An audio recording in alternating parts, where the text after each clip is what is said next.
just don't understand how people feel comfortable with not being in control of themselves. Yeah. I know what you mean.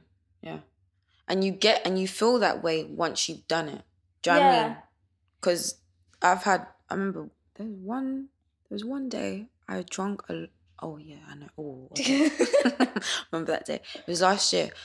And like, I don't remember what happened. People say, oh, he was cussing, he's speaking patois. I'm like, I don't remember. Do you know what I mean?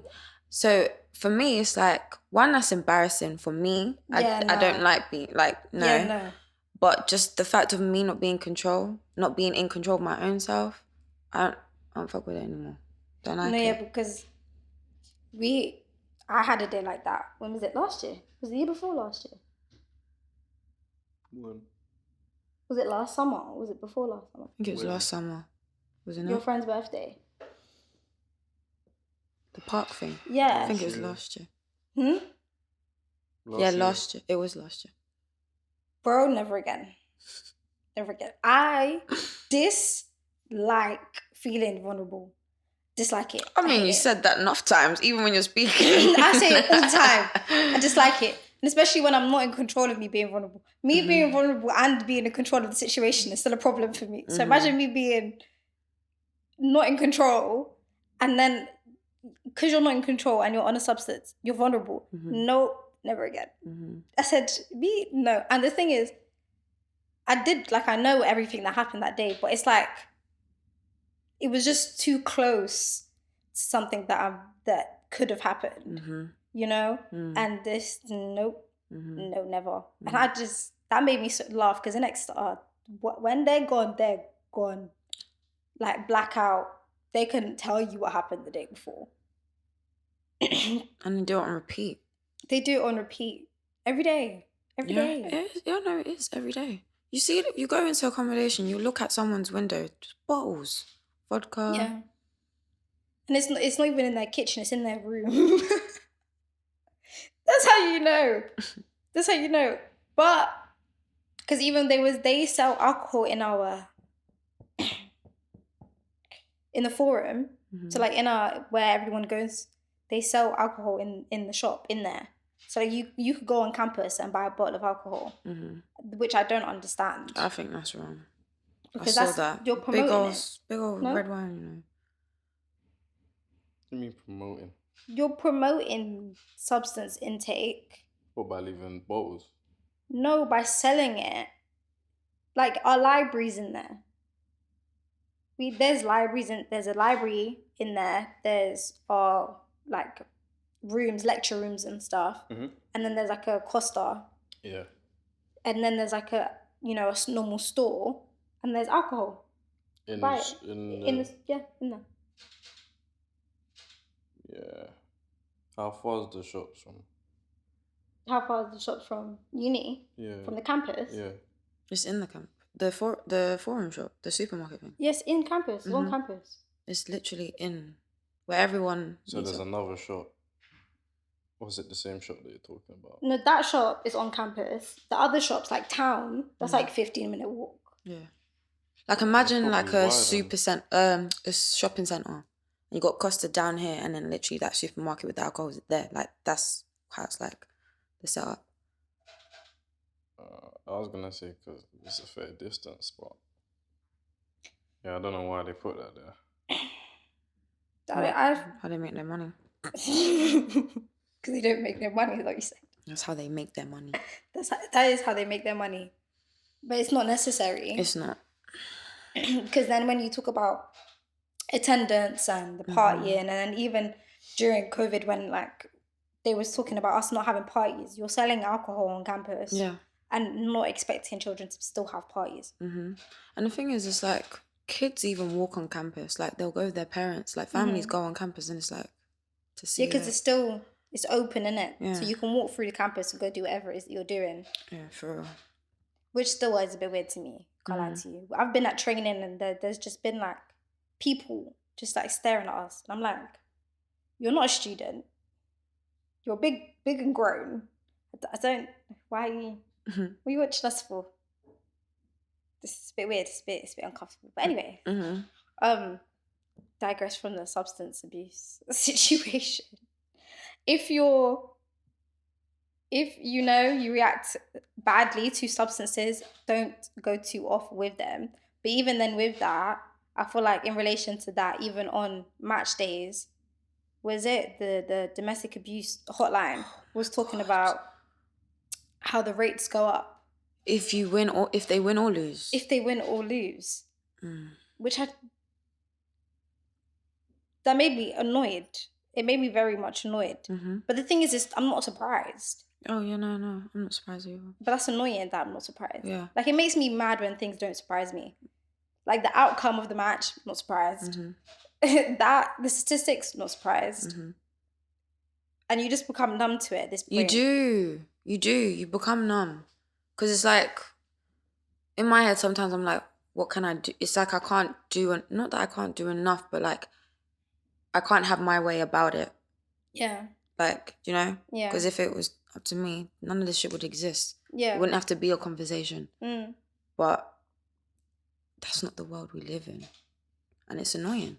It's very hard. It's trying to accept it, or just, not like accept it, but like trying to move on from it is what I struggle with. Because there was just a point where it's like I had to come off social media because there was just a lot talking about social issues. Yeah. And like I internalize it, and me being an empath as well, me feeling how they're feeling. Imagine what it could feel like. Like, it stresses me out, and then it gets me down, and it's like I don't want to be down. Yeah. So trying to find the armor to kind of fight it and protect yourself, or just keep your mind at peace, especially when you're dealing or experience shit like that, is annoying. It's a lot. Yeah, and it's not fun when it's just happening every week. Yeah. Or every day. Every day, at this point. Every day is something different. Something else is on the timeline. Something else happened. Someone else was hurt. There's more statistics. Like, it's just... And I'm not saying that none of those issues are not issues, because they're very huge issues. Yeah. But it's draining. No, emotionally Constantly. And mentally, it's draining. Yeah. Like... It's even worse that, you know, that the people that can change something, they don't care. Either they don't care or they're siding with it. Why would you be... Why? Because that I don't get. Yeah. That I don't get. And also, it's like, if you know... Because even my mom was saying, if you know that those are the rates of, like, domestic abuse, why don't they open a centre where women go on match days, or somewhere that women can be while, you know, their men maybe come home from the pub drunk, whatever the case may be.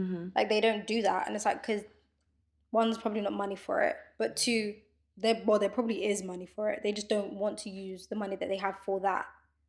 Or they don't intend on helping. No, yeah. It's because the men that do that are in power. For sure. So, with what you're saying, that wouldn't make them money. As much as it's a good thing, they won't benefit off it. They benefit off football hooligans. They'll buy their season tickets every year, go to the pubs every year, go to games, the most expensive games.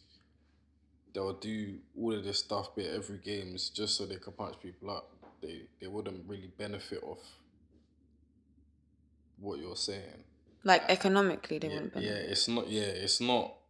As much as you're saying it's the right thing to do for them, they don't care for that. Because same with racism. Most of the people that watch football, like I was telling you, football's a racist sport. Yeah. Same with American football. Same with, I wouldn't say cricket. I wouldn't say cricket. Yeah, there's a lot of other sports that are racist. Most of the racist people, they benefit from the racist people. Yeah. So that's why it is what it is. That's why in football, the most they can do is saying stop racism or take the knee or whatever. Other than that, they're not really gonna do. They're not gonna ban people for being racist. They only have to be blatantly racist to be banned. But even that's evident because, like, I'm sure I was reading an article the other day. You still can't go with your partner if she's giving birth. You still can't be in the room while she gives birth. But yeah, there was 60,000 fans in Wembley Stadium. Yeah, because they don't benefit from it. Right. That's ridiculous. That is ridiculous. You can't be with your partner to see your baby be born yet. Obviously, it's a hospital and there's different regulations, but still a stadium, 60,000 people. Mm-hmm. Doesn't really make a ton bit of sense. No. To be honest, it doesn't. But at the end of the day, football's going to make them money. It's going to bring the economy up. It's not even making society money, to be honest. It's just making football money. What? At the expense of my mental health. And everyone's mental health. Everyone's mental health. Well, me, I don't really care for football anyway, so it's not my end of being in life. Is it yours? What? Football? No. It's not. I never supported England. No, I'm not talking about England. I'm talking about in general. Yeah. With racism. No, just football. Just football in general.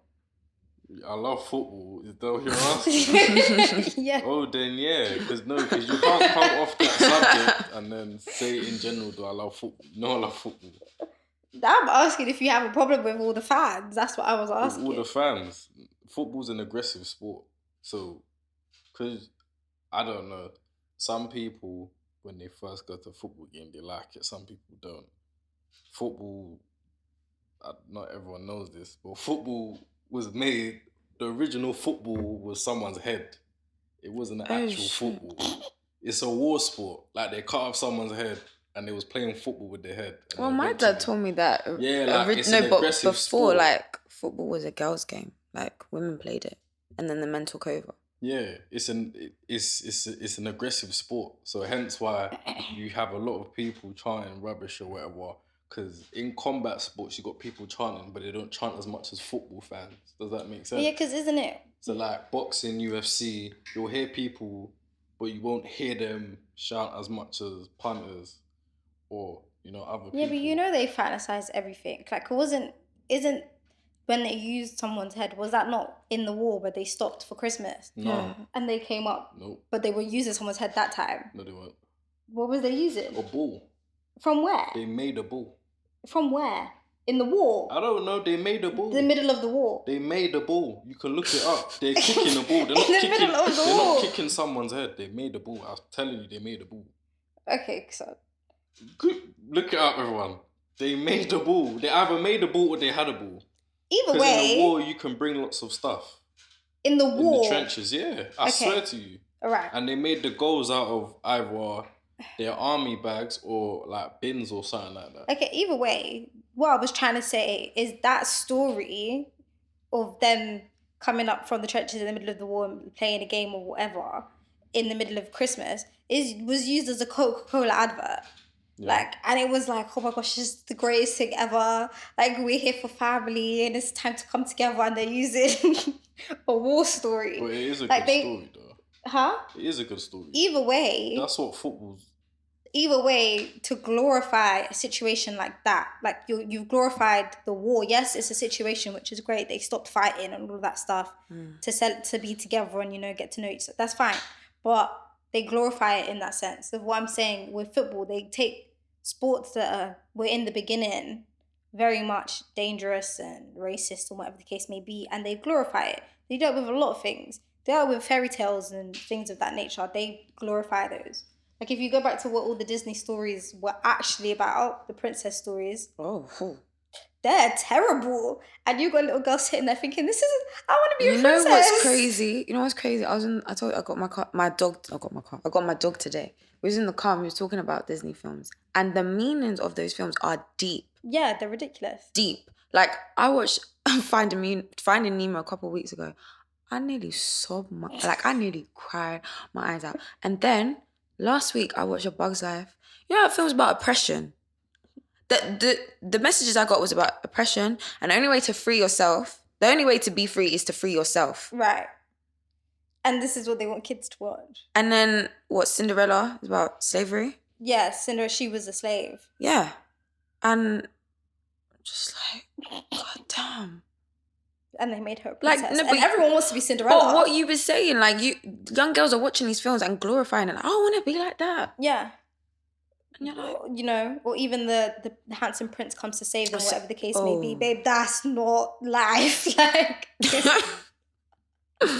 it's not princes, life. these men, 2021. Right. This generation of men. Save who? Don't make me laugh. Let's not. Please. But they glorify all of these. They glorify these stories and they make money off it. Yeah. Same with football. They glorify, they make money off it. Which I get. They're making money at the end of the day, but we all know that the deeper stories behind it. Yeah. But even like with that, we was even talking about the flag in it because you feel some type of way about when you see the flag.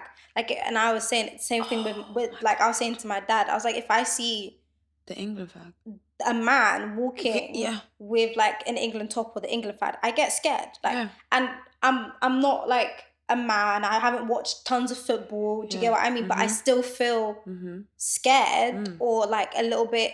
And you know the edge when I just see you wearing that flag. 100%. But even like wearing the kit, like I remember, was it the World Cup?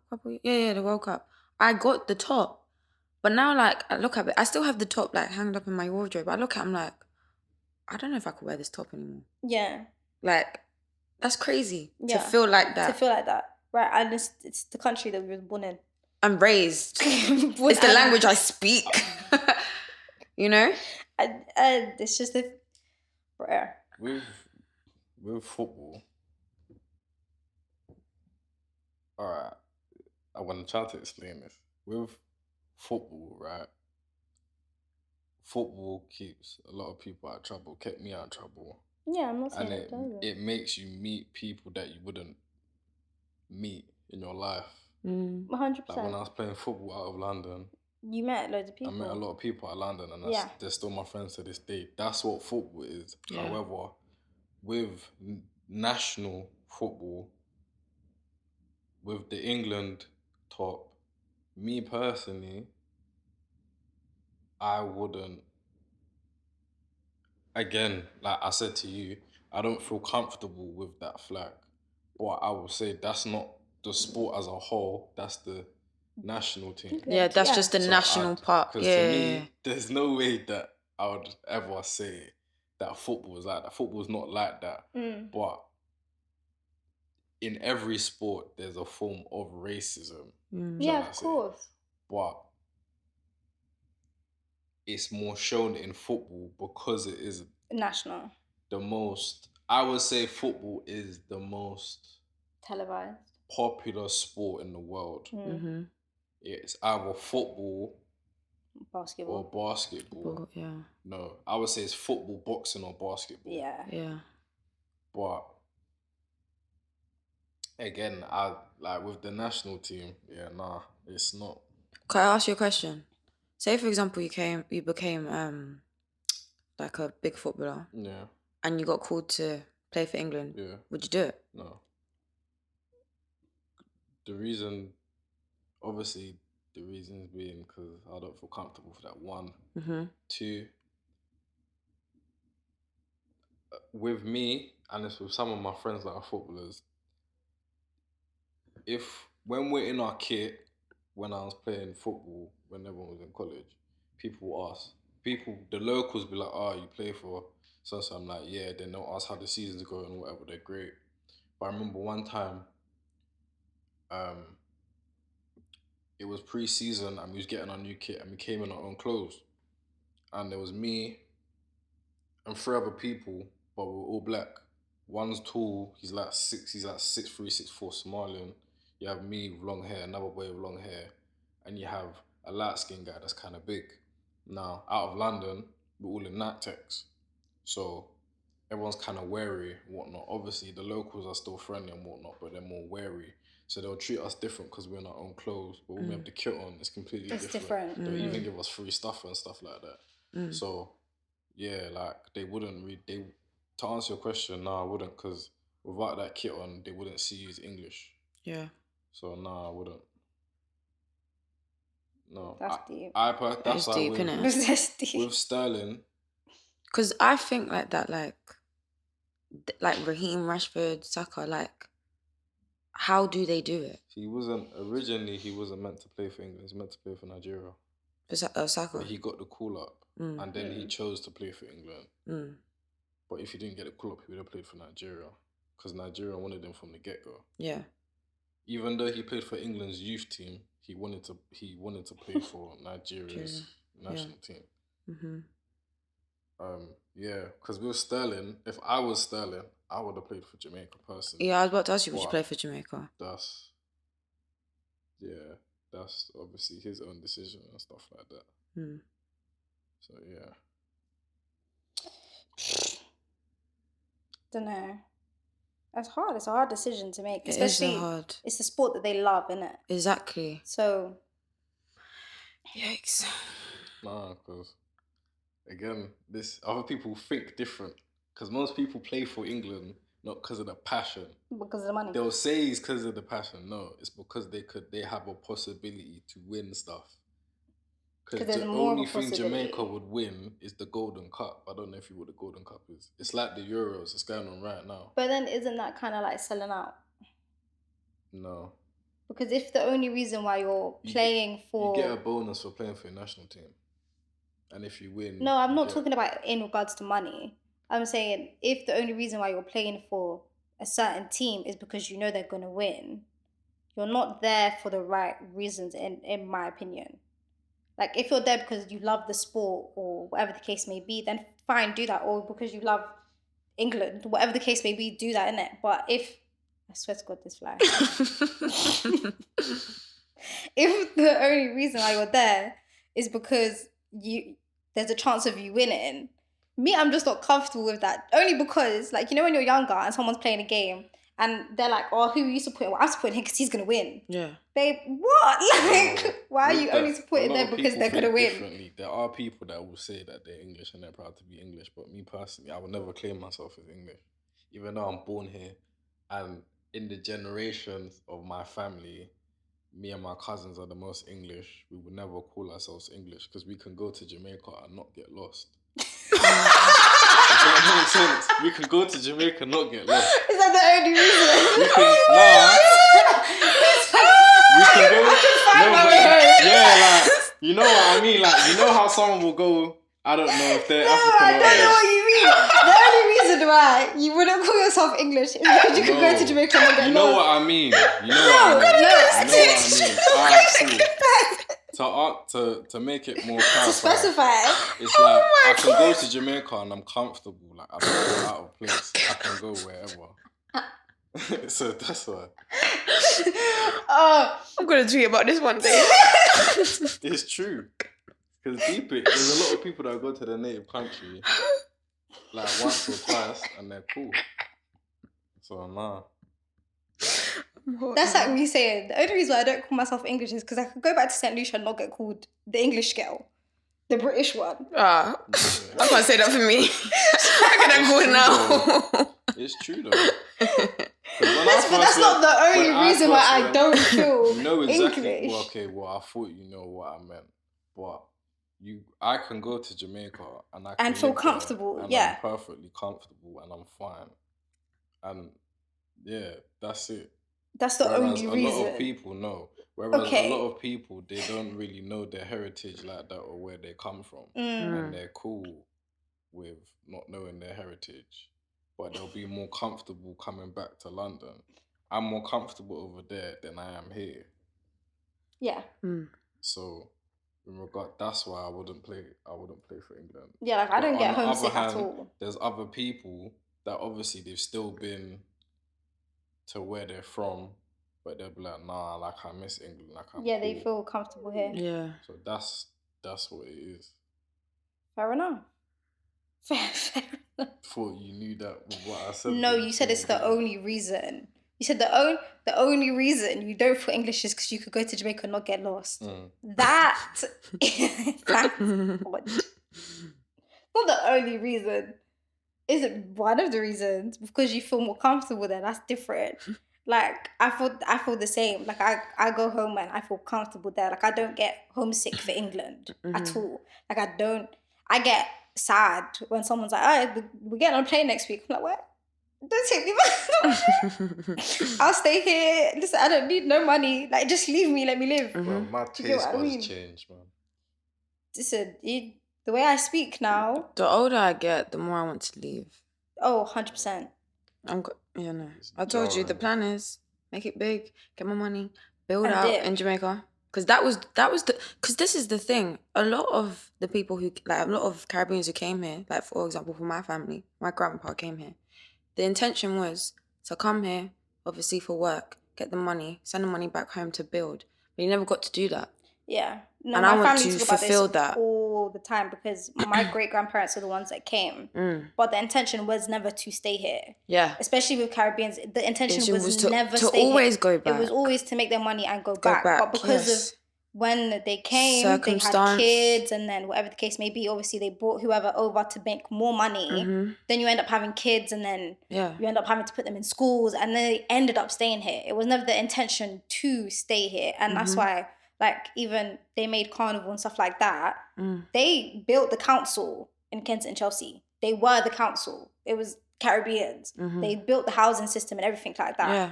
In where I live. But like, they didn't hold on to any of that because they never wanted to stay. It was like, we're here and then we dip. So they sold all of that. They gave it all away and whatever the case may be, because they never wanted to stay. But they ended up being here and they ended up staying here, and then they didn't buy any houses and all of these things. Exactly. And it's hard because obviously I feel like we're still very much beneficial because I'm third generation. I'm still very much beneficial because I'm still was brought up within my culture. Yeah. But a lot of other Caribbeans who ended up staying here, whatever the case may be, their kids got brought up in English culture. Yeah. So they do feel like British. Yeah, they feel British, they feel English. And that's power to them, you know, but even in cases like that, like say for example, you're black, like say for example, so with my dad, he was born in Jamaica but came here when he was young. But the way he speaks, he can speak patois, he can put the accent on, but when he speaks normally, like it's just like a normal, like us, right? But it's like if people back home heard the way he speaks, they won't think he's Jamaican. They won't think he was born there. Yeah. Do you know what I mean? Yeah. So it's like the clash of that, like you're not home here, but you're not home there either. Yeah. I feel sometimes. Like my mom tried to get that out of me because, like I said, I'm third generation, so I would have just been here, stayed here, and been none the wiser. My mom took me back so young. She said, "You got there with English accent, you came back with St. Lucian one." I said, "Right." Okay. Do you know so now, if I'm in my family's house, it just you wouldn't know, and especially if I go home, I'm not English anymore. Yeah. So, but that's because it's been ingrained in me, and I've been brought up like that. And my family made it a very large point to just dash all the grandkids in. So you're sitting in the middle of the living room and everyone's just cussing you out in patois. So